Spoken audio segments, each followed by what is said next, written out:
we lost two white people, Renee Good and Alex Petty. Alex Petty actually was trying to protect another woman from being harassed by ICE agents. I have not seen a single Somali person speaking for those who committed the fraud. As a matter of fact, they spoke against them.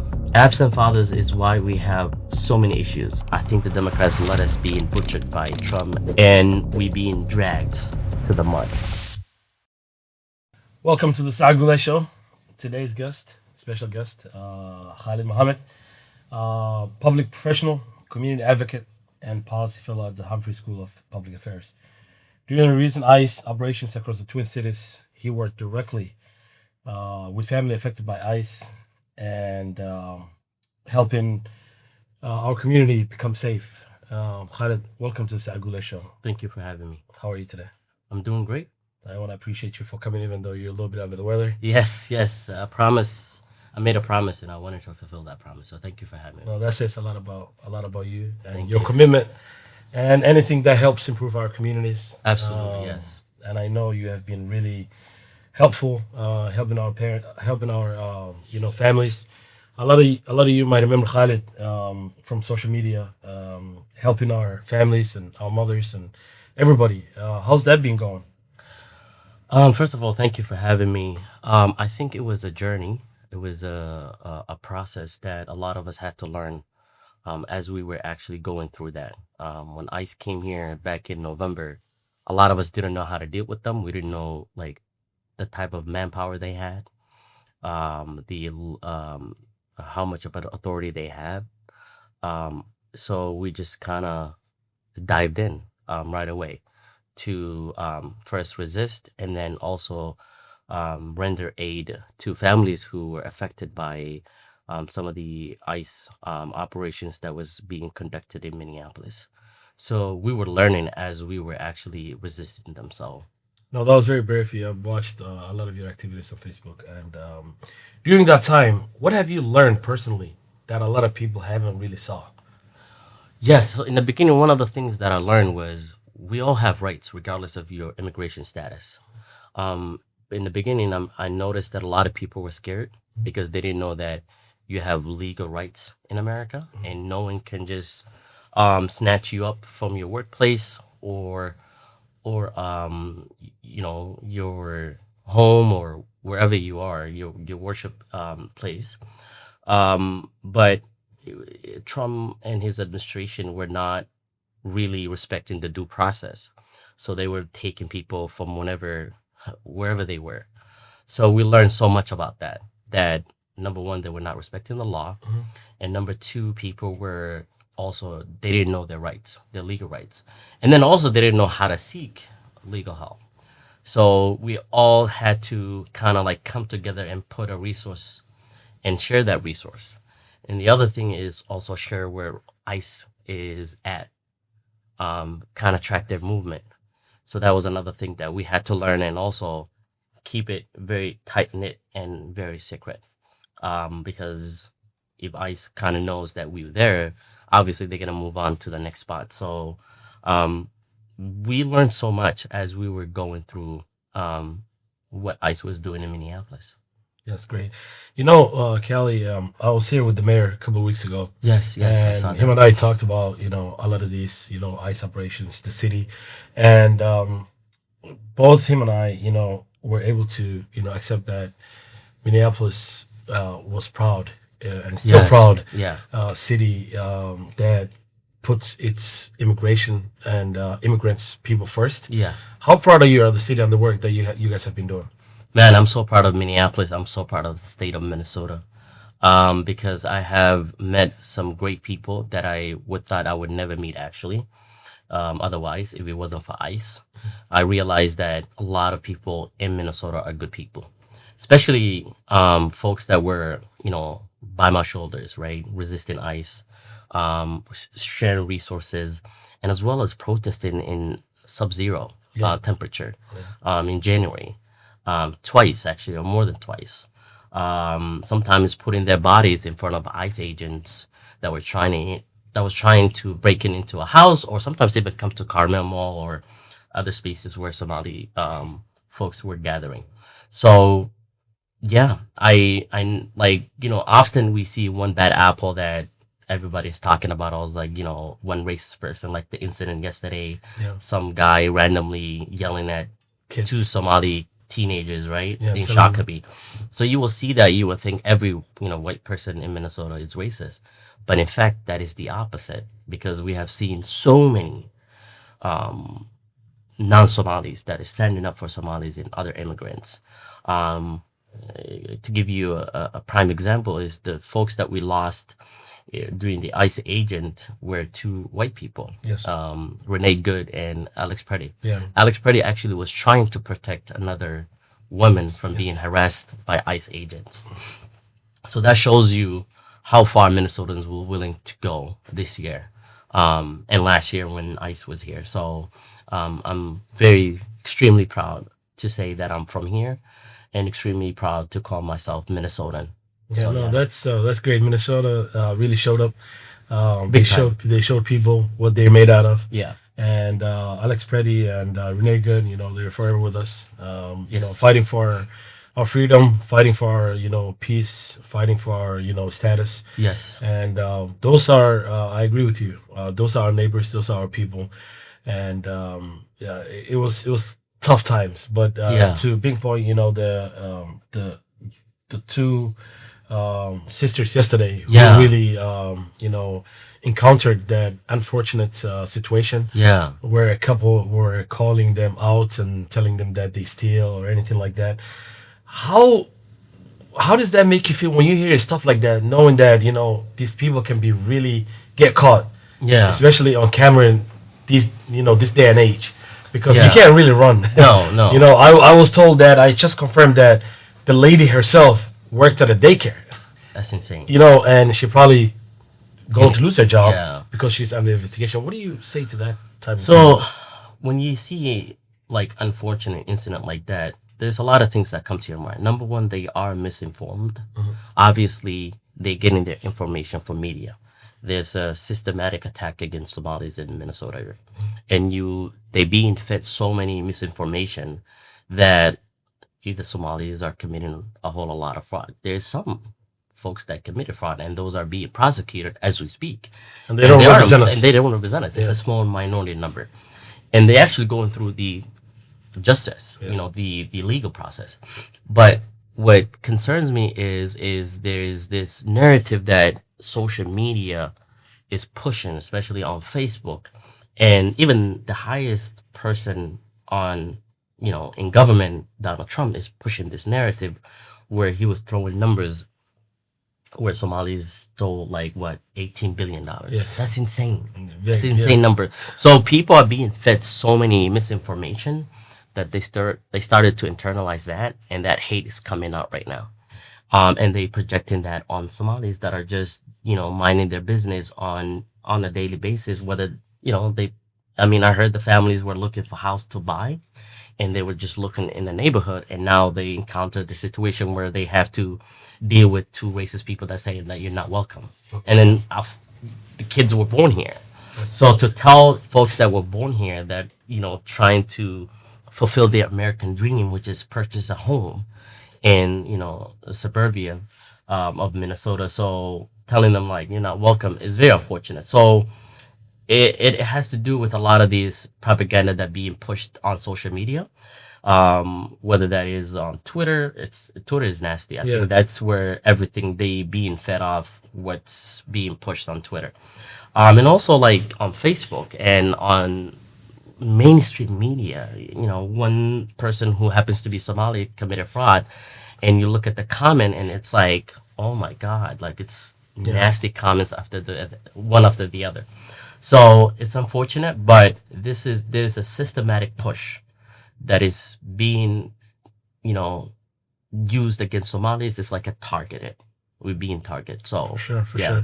And it's funny that you said, because that was my next question, the misinformation that these people are getting. We get that.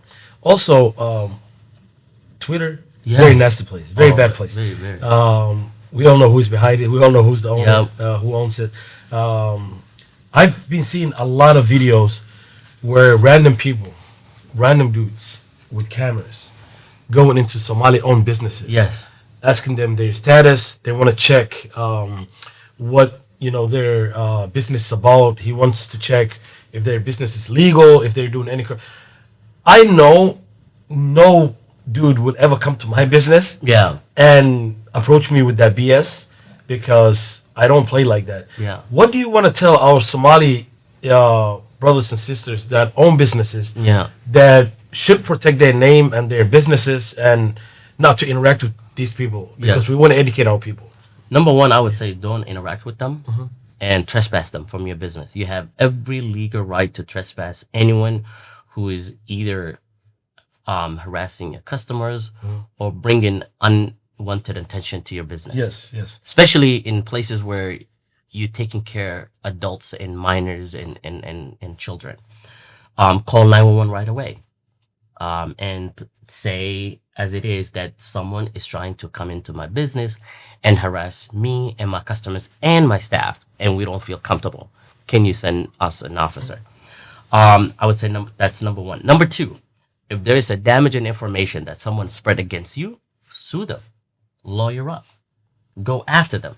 Because now, not only your reputation is on the line, your business brand is on the line. Yes. And whatever they put on social media spreads fast, right? Because people are sharing them right away, and the comment section and the reviews that they're gonna leave you are gonna be very damaging to your business. So don't take it very lightly. Go after them, sue them, lawyer up. It's gonna take you a few $100, maybe an hour, maybe to hire a lawyer. Maybe $1,000 or $2,000, you can afford it. You have a business. I would say utilize your resources to defend yourself, to defend the brand that you represent, and also your customers and the folks that you serve. So don't take it very lightly. Yeah, I appreciate you for the education. And this is just a broad topic. Yeah. We all deal with it every single day. And it's not only businesses. Folks can't even drive nice cars anymore. I saw that. Right? I saw that. You can't go to you can't go to grocery shopping without people pinpointing your car, saying or giving you the side eyes. Or the side eyes. Yeah. Or what is the right approach when somebody says, "Oh, what do you do for a living?" And right away they answer their own narrative and say, "Oh, you're a Somali daycare business owner." How do you respond to stuff like man, that? there was a story where someone like that bought a car, and they were sharing with me. It's like Khalid, I don't think I want to drive this car around because people are gonna think What? Yeah, but the thing is, it's true because they probably been told like, how did you afford this car? And this person is a professional, has a master's degree, has a 9 to 5 job that pays them over 100,000. Yeah, 6 figures. So for them to feel like that, it shows you that how far we went back as a society. That even if you drive in as a nice, a nice, decent car, that somehow you are perceived as a fraudist, someone who Thief. earned this money in a very illegitimate way. So I would say if you're not comfortable having conversation with folks, don't even interact with them. Just be like, mind your business. Yeah. Mind your business. But if you have the energy and the time to, rebuttal, by all means, I would say go for it. But if you feel like it's going to be a waste of time, which I think a lot of the times is a waste of time, it's like, there's no need for you to know where I got my money. I've paid taxes. I have a bank account. The government knows everything. And I don't have to explain anything to you because I don't know you from Adam and Eve. Like, I genuinely don't know you, from anything. So why would I explain how I earn my living to a stranger just to justify that I'm earning my living in a legal way? It's crazy work. So I would say if you have the energy and the time, yeah, by all means go for it. But if not, I would not recommend it. Yeah, just be like sugar, brush it off. Yeah, it's crazy, and sometimes you can't respond to every negative comment or anything like that. I've said this before on my platform plenty of times. Every community has a bad apple. Yes. And nobody can sit in front of us today and says otherwise. Yeah. Every single community in this world has a bad apple. But does that mean those bad apples represent their whole communities? No. No, absolutely not. And that's what I wanted to tell folks. Somali community in Minnesota is large. Yeah. It's hundreds of thousands. Yeah. So the small minority number of, people that committed these frauds, do not represent us. They don't represent us at all. No. But some people believe that, because I'm big on accountability. I'm a firm believer that it doesn't really matter where you're from, your race, your age, your religion. If Yeah. you steal something or if you commit a crime, you should be facing consequences. Yeah. What do you? Because the reason why I'm bringing that up, some folks believe that we shouldn't really, hold those people accountable and say, "Oh, the entire country is attacking us, and we should be with our people. We should back them up no matter what." Nope. And I want to ask you that question. Yeah. What do you say to that? I have not seen a single Somali person speaking for those who committed the fraud. As a matter of fact, they spoke against them and said what the government is doing is wonderful. Go after those who are doing. That's the right approach. Yeah, the right approach, right?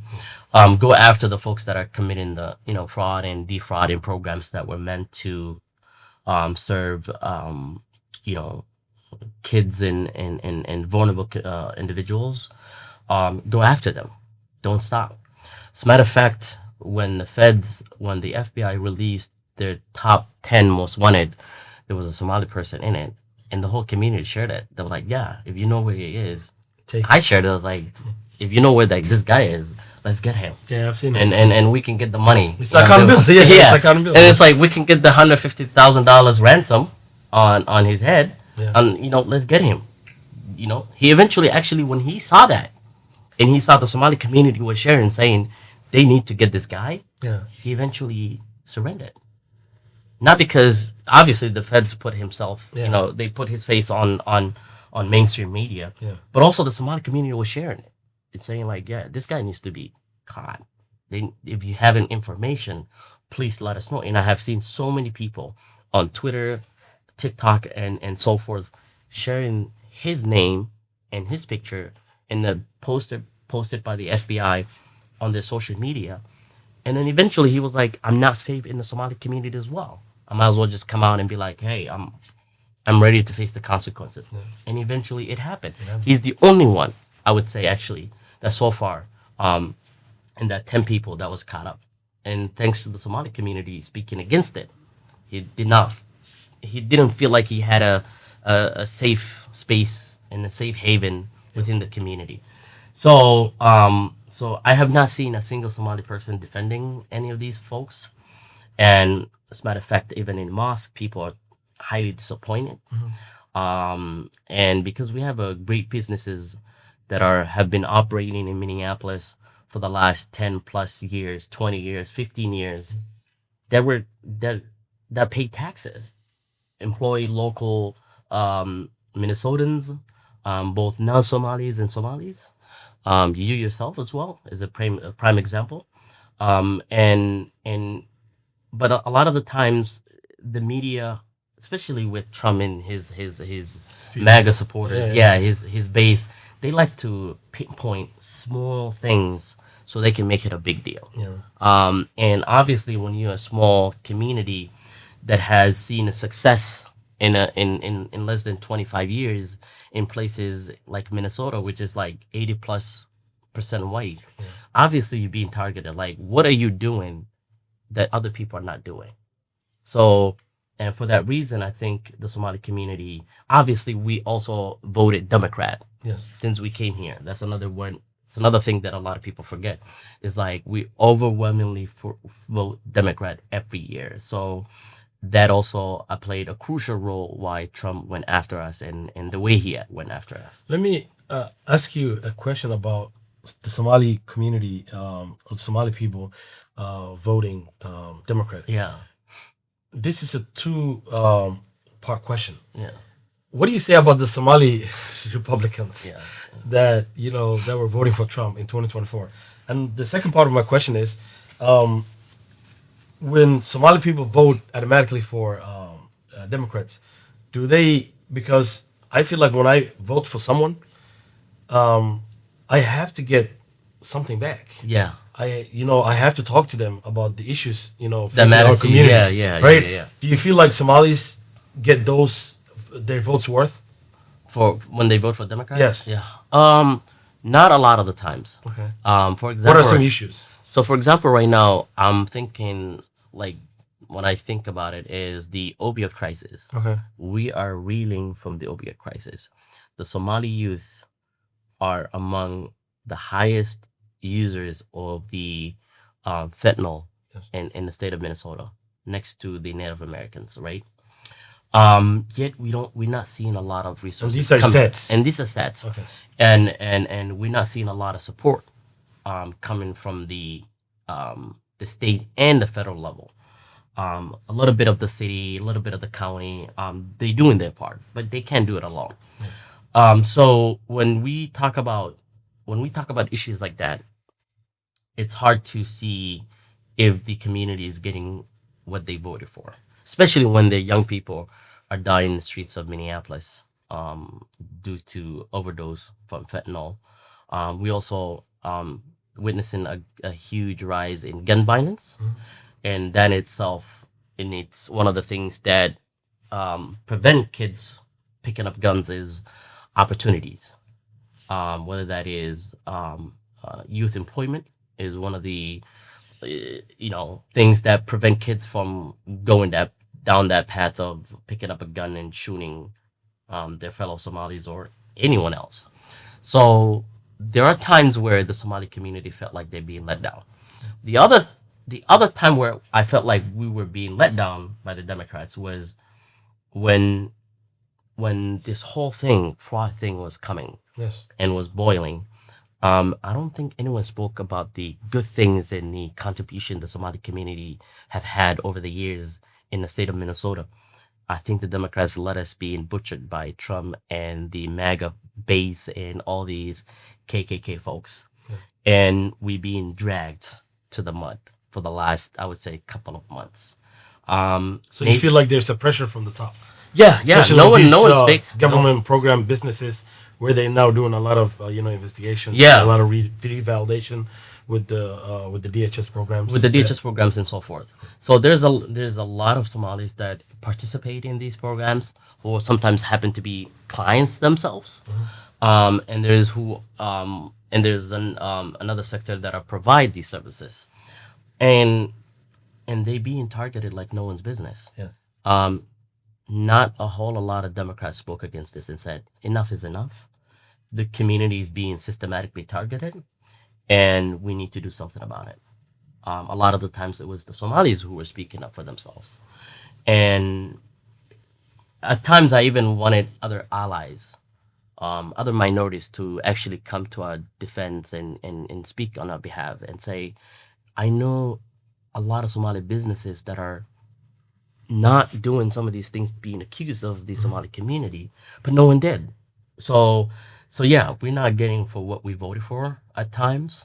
So, but at the same time, I feel like the other side is 10 times worse than what we're dealing with. And we have some folks that, Oh my goodness! Don't even get me started. Yeah, when they voted for Trump, which was like a lot of the times it was like some weird stuff, but one of the things was like, oh, is he gonna bring jobs? What jobs? He's cutting jobs now. We have the same religion values. Yeah, religion values and all that blah blah blah. Yeah. So as a matter of fact, he doubled down on some of those values that they supposedly were sharing with Trump. So so we had people that voted for Trump and now regret it, right? They thought that he's gonna bring jobs, he's gonna cut taxes from the working class, which he actually said that, right? Like, I'm gonna be for the working class. A lot of people ate it. Even his base ate it to the point where now they regret it because the grocery prices are up now. Yeah, the gas prices are up due to don't even start with gas. The war with Iran, all that stuff is bringing prices up. So the livability is why people like Mamdani is winning, because he's listening to people. Yeah, people are listening, saying like, I want to be able to afford in the city that I live. So when Mamdani and his team and his campaign spoke to folks in New York, which has the highest Jewish population in the United States, people said, we don't care about that.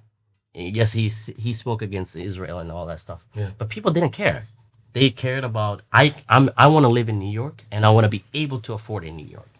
So there's times where the Democrats talk about affordability But Trump talked about affordability, and a lot of people fell for that. But he didn't deliver it the way Mamdani is delivering. So yeah, Yeah, it's definitely the administration has obsession with the Somali community, whether if it's in general or even Ilhan Omar.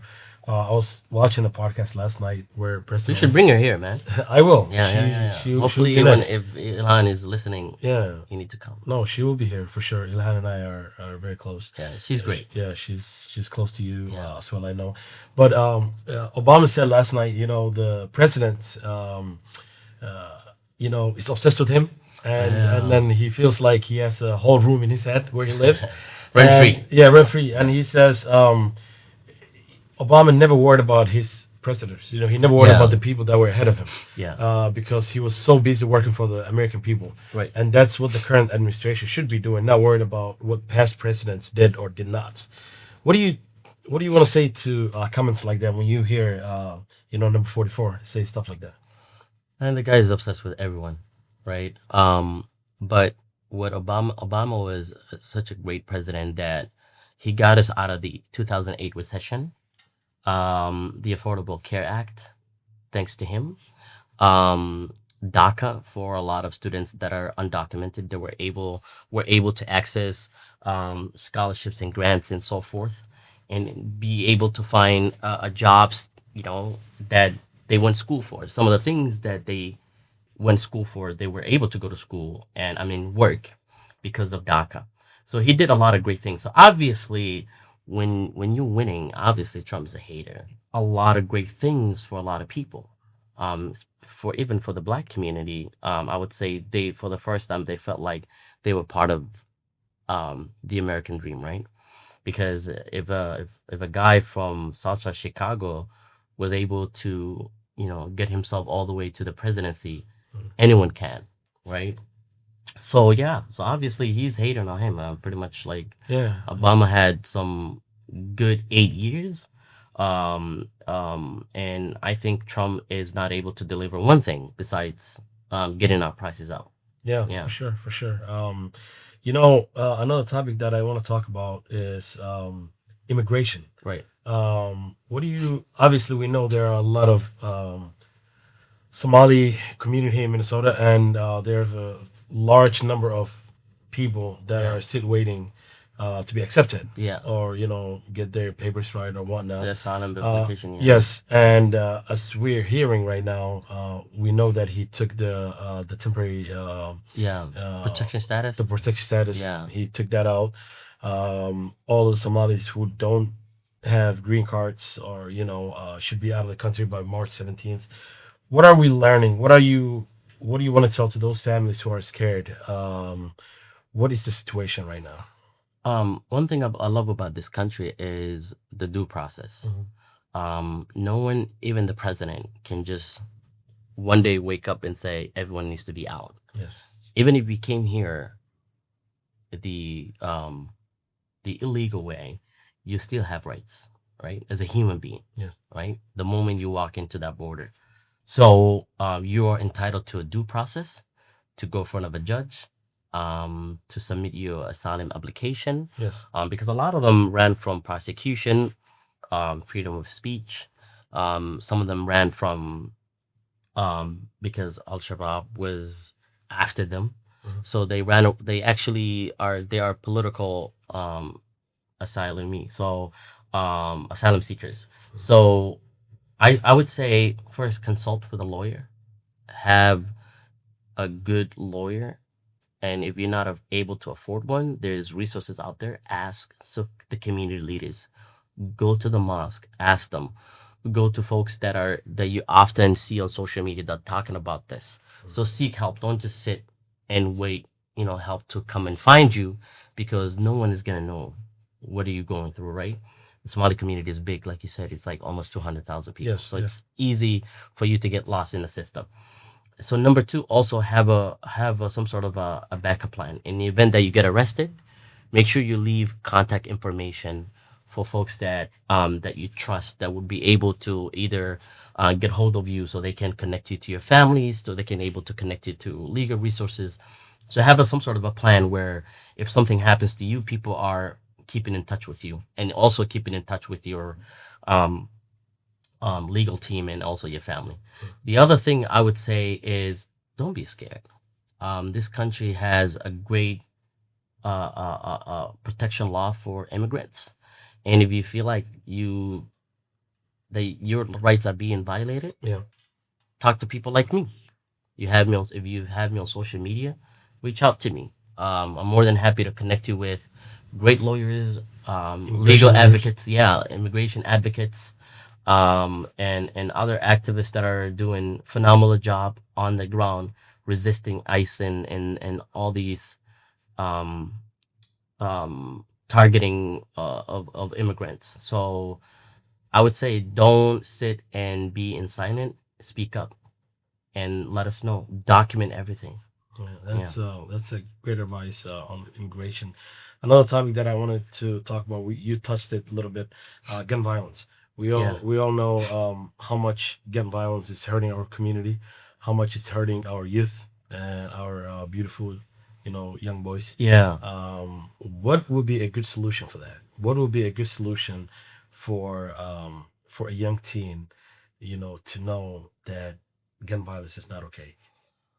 Before I even get to the teen, I think we should actually talk about the root cause of what is happening here.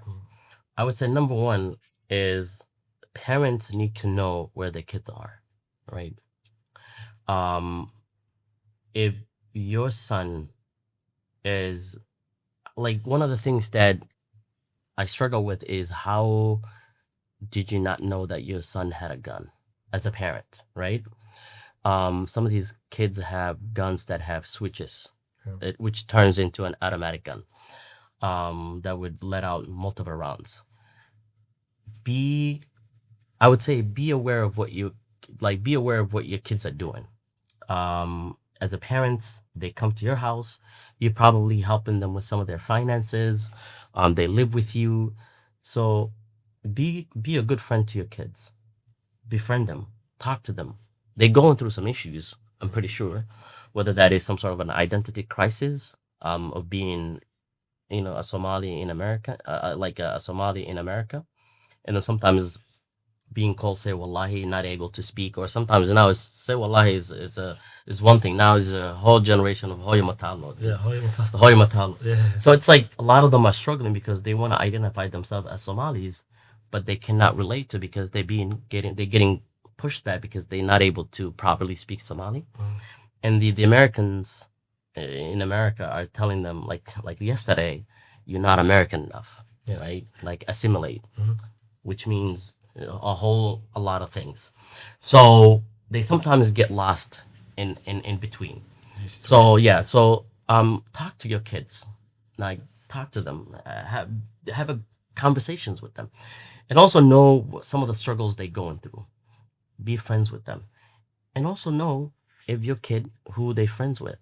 A lot of times the peer pressure is another thing. If a friend has a gun, it's like, come on, like, let's have fun. It's just a gun. It's just for protection. Next thing they know is they involved in a shooting. The parent will be dragged into this. So I would say, as a parent, be aware of what your kids are doing. Have a great relationship with them. So the root cause is the parents not having a relationship with their kids or not knowing what their kids is doing. The other thing is lack of opportunities, right? For some of these folks. Um, in the summer, they home all summer long. They go to Duxie and that's it. So like I would say, enroll them in some sort of activity, Program. whether that is soccer, swimming, um, music lessons. Obviously, Duxie is great, but also other activities matter because it keeps them occupied. It keeps their mind occupied, right? And like enroll them in some other programs, and sometimes take them with you. Just take some time off of your day, take them with you. Do like maybe a little road trip to Wisconsin Dells, Chicago, Duluth. Spend a weekend with them. Do camping. Do some fun activities that they will remember, because a lot of the times I didn't get to have that, but my parents were able to be involved and do their best. But my generation is different. Their generation. My They grew, generation. yeah, or your generation. So it's like they grew up differently. So a lot of the times they need more time than we needed. Probably for me was I understood my parents were on a survival mode, so I didn't question a lot. But now their parents live in a nice house in the suburbs. So they get a question like, we live comfortably. Why are you not spending time with me? Why are you not taking me to Disneyland as a kid? So I would say spend time with them and, get them involved, get them, after school programs, summer programs, summer employment. As a parent, hunt those opportunities and present it to them. Awesome. Yeah. It's a great way that you put it down. Do you think that an absent father has something to do with that as 100%. well? Yeah. Do you want to talk about that? Yes. Absent fathers is why we have a lot of mothers. So, for example, you would go to a meeting or a teacher parent conference. A lot of the times it's Somali moms showing up. You would see With the dads, right? You would see a car full of kids. It's the mom who's driving, not the dad driving, the mom in the passenger seat. So a lot of the times the mothers are present. They doing their best. But fathers, you cannot just rely on just, with the mother and saying like, oh, she take care of the kids and I'll go out there and hustle and work. No, those days are over. The kids need time, especially they need to see you around. They need to see you coming home from work, spending time with them, taking them to the park. Even if you're not able to do the homework with them, there's a lot of homework help centers in Minneapolis. Take them, just sit there, let the other people help them with their homework. But if just being there matters, right? Yeah. So absent fathers is why we have so many issues. Yeah. Somali moms are doing phenomenal job. Yeah. They're carrying the weight a lot of the times in the Somali households, but For sure. the absent fathers is why. Yeah, we it's have, it's something that I touched on Father's Day. I had a little clip where I said, fathers need to be present with in their kids' lives, and no matter the situation, if you're still home or not. yeah, Because you're still a father. Because in many situations when families split up, yeah. dads are nowhere to be seen. Or sometimes they disappear. Right. And the other thing is a lot of the good things. I'm really excited about the new father generation. Some of them are really involved now. Yes. Right. I'm seeing a shift where some Somali fathers are taking the responsibility of being a father for the first time. But then I'm seeing the ones that are just solely relying on I provide. Yeah. Yeah. That's not gonna cut it. No. Yes, you're supposed to provide. That is your job. But providing only is not the way to raise kids. They need your leadership. They need someone to use as an example. So if they see you praying, if they see you talking to your neighbors nicely, if they see you picking up trash, those are the things the kids will pick up as they grow up and be like, my dad used to do this. They don't listen. They do what they see from me. They follow actions. Yes. Yeah. And as a father, you are their leader, right? You are the head of the household. And if they don't see you around, once they are teenagers, they're like, my dad was never around. And that's a common thing you would hear kids. You see these videos that they, oh, my dad was never involved, or my dad was never around. Yeah. He would come here and there, blah, blah, blah. But and to your defense, you're right first. yeah. But some brothers, when I talk about these issues, because I'm a father, and I know how much my kids would appreciate if I've been in their lives. Yeah. And it also improves my daily living, hanging out with my kids and spending time with them. Right. So in some cases, you will hear some brothers that would say, "Oh, when I'm no longer home and I'm not married to the kid's mom, Yeah. the mother, makes things very awkward, or they don't let us see the kids," and I'm like, that's an excuse, because if you work, Yeah. if you have a job, if you're a professional, Yeah. guess what? Can't you go to the county or the city Yeah. and seek Custody, custody yeah. and then a co-parenting way where you tell the state, hey, I'm willing to step up. I'm a father. Yeah. I'm no longer married with my kid's mom, and I do want to provide and see my kids. Yeah. I don't think the state or the government will say no. Yeah, right. A lot of the times is I want to talk to those brothers directly. yeah. A lot of the times is like they don't want to fulfill those responsibilities. Yes. They want let the mom deal with it. I'll see them on the weekends. I'll pick them up. Blah blah blah, and then I'm done. But if you are a true father who truly cares about the well-being of your kids, and you really want them to succeed, even if you divorce their mom, you can be 100% father. You don't have to be a part-time father. You can No. be like a full-time father, right? And if the circumstance has prevented you from seeing them, seek the legal way. The state will give you a 50% custody, which is enough for you to take care of your kids. Yeah, But a exactly. lot of the times, it's like the moment they see a little bit of pushback from the mom, for them, it's like, oh, I give up, Yeah. you know? No, because the reason why this is such an important topic, it Yeah. all circles back to the gun violence. Yeah. Because a mother that has 5 boys She can is do it alone. no, it's Yeah. hard. It's It's hard. so hard. She That she is doesn't hard. know their whereabouts. She doesn't know their friends. She doesn't know their activity. Yeah. So that's why I feel like if there is an active father in their lives, you know, Yeah. things will be a lot A lot different. different. A Yeah. lot different. Yeah. So for me, when people ask me these type of questions, I circle back to the parenting, like you said, Yeah. especially the father. If you if you have a son, your son needs you. Oh, 100%.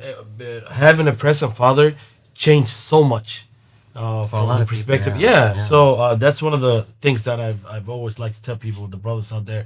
If you have a son, your son needs you, no matter the circumstances, no matter what battles you have with their mom. Your son needs you in their lives, and that's a proven fact. We're getting close to our time here. We know we have a large community. Yes. One of the questions the two questions that I have for you. First off, what is the biggest problem as a community right now that we have? What is one big issue that you think, if you sit somewhere today and say, "Oh, Somali community has this issue," what would that be? I don't think we are united as much as I wanted us to be united, right? Okay. Especially in the events where things are tough in the community, I see a lot of fragmentations within the community. I wish if the community had one voice to approach a lot of the issues that we're dealing with. For example, like the whole fraud case, Somali would say it falls to some sort of a narrative being pushed against us, right? But there was not a one unified response to it. Everyone was doing their own press conference. No one, a lot of the times there were few press conferences. I remember in the early stages of the ICE operation in Minneapolis, I would see people doing press conference here, people doing great. I mean, I love it. It's good to have multiple people, multiple groups doing multiple things. But a lot of the times it was hard for me to bring them all together or even envision the idea of bringing them together. So unification or unity in itself is missing within the Somali community. I wish if we were united, we would be 10 times stronger. Right. The other thing is not having a one single entity that defends the community when things get Which horrible, every community which has. every community has. Somali community of Minnesota back in the day. Yeah. We had one. I wish we community, had one, right? yeah. Where anything happens, you direct all issues to that. This follows to my next. We're gonna come back to that. Yeah. But in my opinion, there are a lot of self-proclaimed Somali community leaders, right? In your opinion, because I know mine, what actually makes someone a true community leader? What do you have to do in order for you to be an actual community leader? You compromise, Okay. right? Not like you compromise at times where things are challenging. You sometimes not lead but also follow, Yes. right? You provide safe spaces for everyone to say their piece and not be judged. So a true leader would not also just talk but also listen Yes. with and also have he or she is a very compassionate person, kind, caring, truly cares about these issues that we either discussing or that we're dealing with. So a lot of the times there are some good people in the community, but sometimes they get lost in their sauce because they get overwhelmed. There's so many things happening in the community, and once they try to approach each issue separately, they tend to, you know, feel like they tired or overworked or Yes. like overstimulated at times. So they and then what happens is they back up and focus on their either mental health or families, or they feel like I can't do it anymore.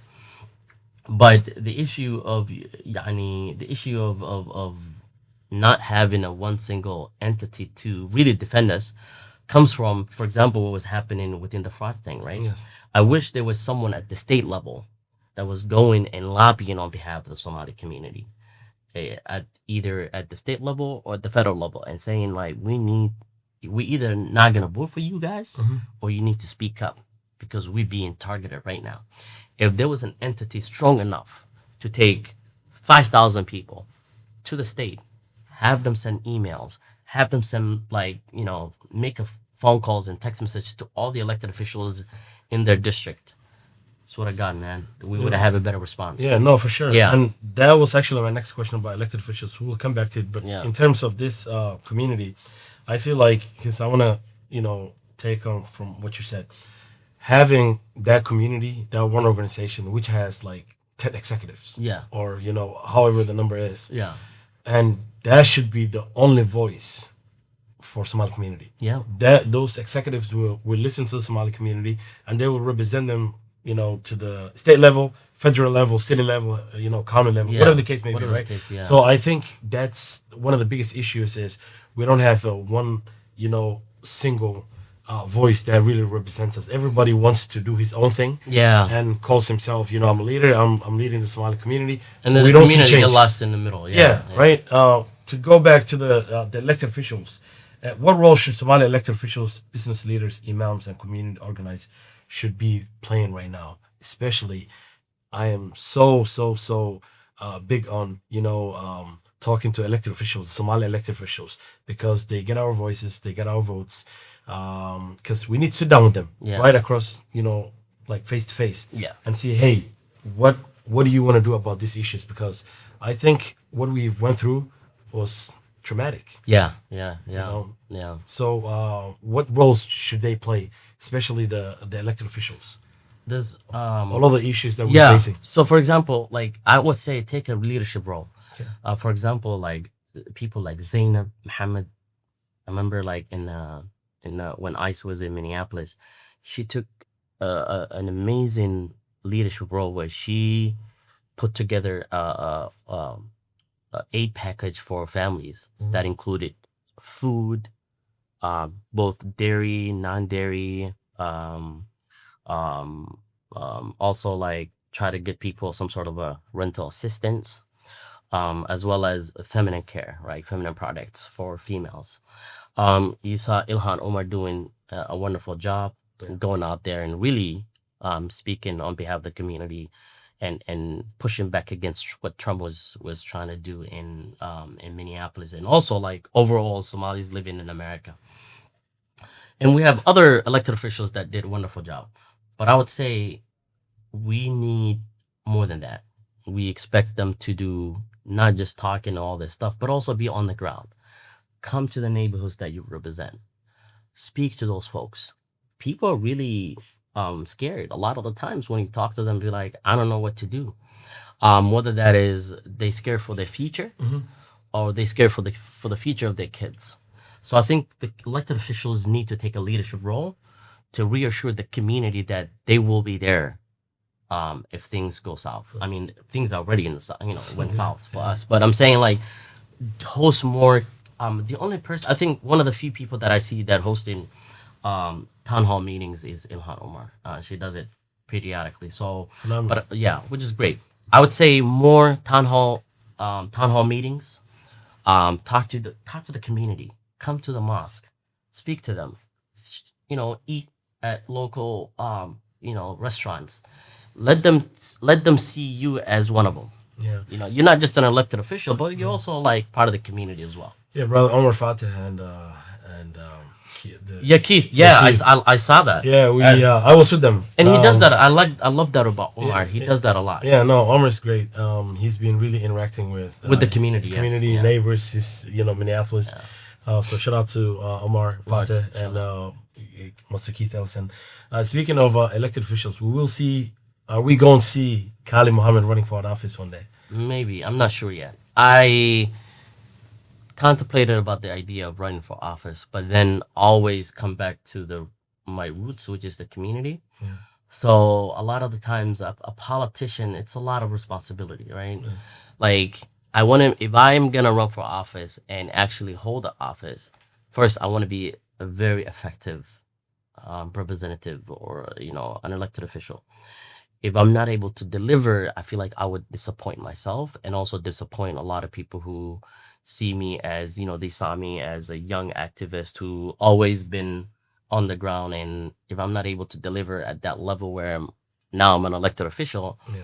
I feel like I might disappoint them. So sometimes I don't want to erase that, thoughts of the thoughts they have of me as a young kid who, grew up in South Minneapolis and started activism. So I don't know. I'll see.